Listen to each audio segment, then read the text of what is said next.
Bom dia, boa tarde, boa noite, meus irmãos. Aqui é Alisson Tonassi, mais uma vez trazendo reflexões. Ultimamente, eu tenho visto muitas pessoas falando da ansiedade dos médiuns mais novos, de quererem trabalhar com as suas entidades, ou até de estar incorporando mais adequadamente, mas quererem pular etapas. É importante, meus irmãos, a gente saber, e assim, eu vou trazer não uma experiência mediúnica, mas uma experiência de vida. Eu sou médico, eu entrei na faculdade com 15 para 16 anos de idade, me formei com 22 anos. Nessa minha vida de 23 anos de medicina, que a gente vem observando, a gente viu muitas coisas que a própria academia não pôde oferecer pra gente. Quando você entra na faculdade de medicina, você vai lá, primeiro período, segundo período, e são 6 anos nessa brincadeira, né? E nesse meio tempo, hoje eu dou aula e vejo essa ansiedade do aluno também querer entrar em contato com o paciente. Eles querem se achar médicos. Até é louvável você estar numa profissão, você querer estar em contato com essa profissão. No caso aqui, a gente pode converter para mediunidade. Então, quando você é mais novo, você quer ter esse contato, você quer ter essa percepção que você já está dentro da profissão. Muitas vezes, você, por ansiedade, tenta pular etapas. Só que, eu vou dar o exemplo dos alunos que eu dou. Eu dou aula para o terceiro período.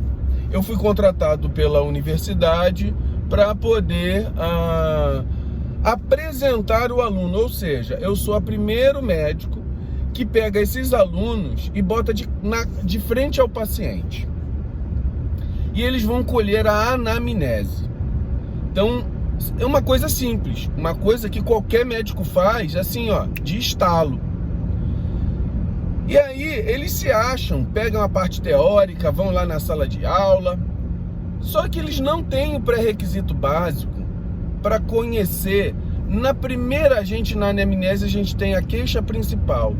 Quando o paciente ele fala a queixa principal dele e as primeiras palavras, você já cria na sua cabeça um certo diagnóstico ou uma possibilidade de diagnóstico. E eles se achando. Aí eu deixo fazer a anamnese, eles vão colhendo da cabeça deles, conforme estudaram. Depois eu passo por uma sala de aula, a gente sai de dentro do hospital, em frente ao hospital tem uma sala da universidade, onde a gente pode conversar com os alunos. Aí eles vão me dar a história. Aí eu começo a fazer pergunta. O que aconteceu com esse paciente? Aconteceu tal coisa. Ué, mas quando que foi isso? Ah, não perguntei. Como é que progrediu isso? Ah, não perguntei. Tem algum fator que melhora, um fator que piora? Ah, não perguntei. Então, eles começam a observar na prática que eles não têm a capacidade mínima para poder estar de frente de um paciente. E por ter um médico ao lado deles, ali, que a gente vai orientando essas percepções, meio que pegando na mão, meio que falando, olha só, você errou nessa parte aqui, na próxima vez tenta fazer. Só que nisso, nós não damos responsabilidades a esses futuros médicos, esses estudantes de medicina, a poder fazer um receituário. Isso é um processo gradativo, progressivo, lento, porque quando você cria certos sintomas, você já cria mentalmente, o teu cérebro cria mentalmente, você está treinado como médico a visualizar determinadas circunstâncias e até fazer perguntas correspondentes àquela linha. Então, vou dar um exemplo. Ontem eu levei uma turma, um rapaz caiu de uma árvore e fraturou a coluna. O que é a primeira coisa que a gente pensa? Que a pessoa fraturou a coluna, a primeira coisa que você pensa em que área? Foi na região lombar. Na região lombar, se ele fraturou, a primeira coisa que você tem que perguntar é assim, olha só, como é que tá as suas pernas? Você está conseguindo movimentar? Aí o paciente respondeu para o pessoal assim, se perigar eu dou até pulo para trás, mortal aqui.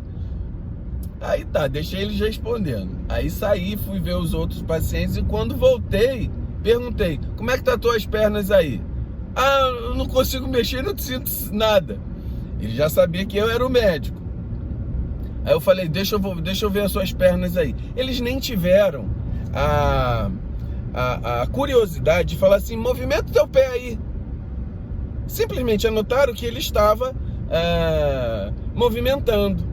Então isso é um exemplo. E aí convertendo para Umbanda, o médium iniciante, ele precisa de tempo, ele precisa de experiência ao lado de um médium mais consistente. Aí você pode perguntar, mas a espiritualidade, ela sabe de tudo. O espírito é um espírito preparado. Mas o médium não é um médium preparado. Então, o espírito preparado, ele só consegue manipular um médium preparado. Um médium despreparado é como se fosse um violão desafinado na mão do violonista. Por mais que ele queira fazer uma música, o violão não vai ter condições de executar a música que ele quer. Porque o violão está desafinado. Então ele precisa estar afinado como um instrumento. O médium precisa estar afinado como um instrumento para que o espírito, que é um espírito já pronto, possa manifestar de maneira clara e perceptível aquilo que ele quer manifestar.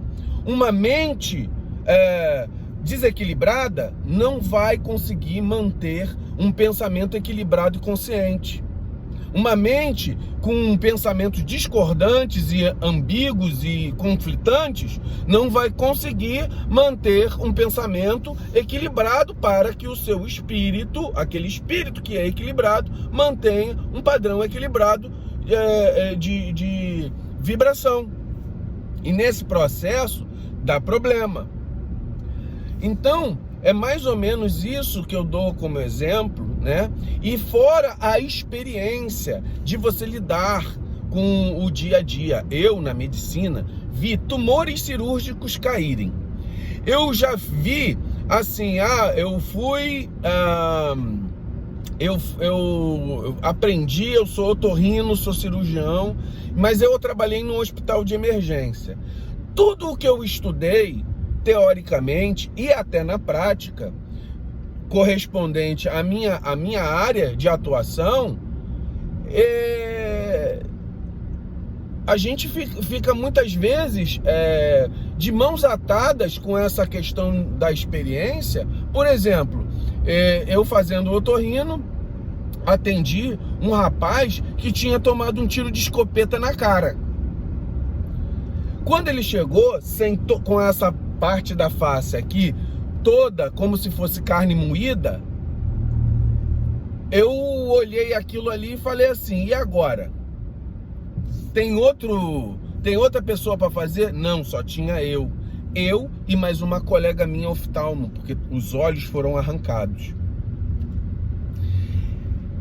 E aí, a gente vai absorvendo determinadas experiências na vida. Graças a Deus eu consegui fazer. Em algumas vezes na minha vida, eu acho que algumas profissões, elas têm aí uma conexão espiritual com seres espirituais que estão para ajudar. Então, muitas vezes na minha vida como médico, eu parei e pensei assim, e agora, como vou fazer?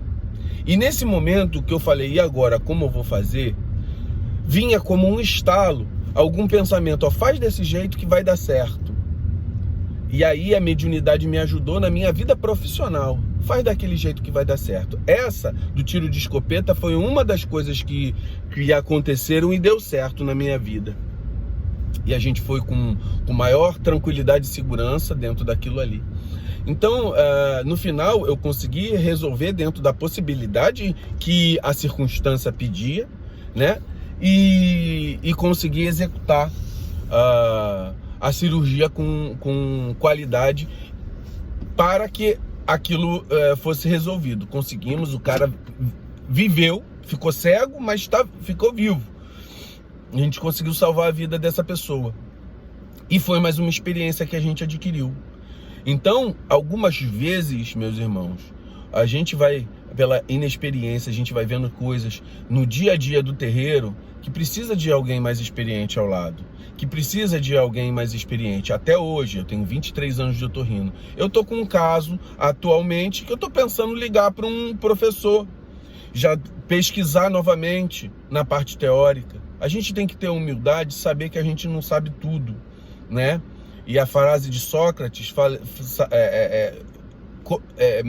botar mentalmente ela, só sei que nada sei. Eu não posso me elevar e falar que eu sou o bambambam, XY, porque eu sei aquilo que sei. Sei com precisão aquilo que sei, mas nós somos confrontados pela vida com coisas que vão nos deixar com dúvidas. Tanto na vida profissional, quanto na vida espiritual, como médium.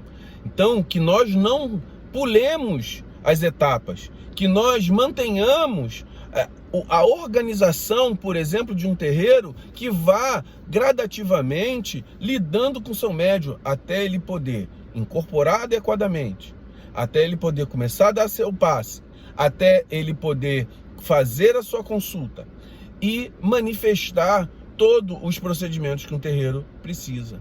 Não vamos pular etapas. Existe no Espiritismo uma frase que diz o seguinte: a natureza não dá saltos. A natureza é progressiva, ela vai gradativamente. Se você quiser dar saltos, fatalmente você vai cair e se machucar. Meus irmãos, vamos pensar nisso. Para quem é iniciante. E para quem é iniciante, ter humildade de saber esperar. Para quem está à frente, não ter humildade e saber que você não sabe de tudo. E que existe algo sempre espiritual que é maior do que você, que pode te orientar. Então, meus irmãos, vamos ter em nossos corações esse padrão de pensamento. A humildade de saber que a gente não sabe tudo.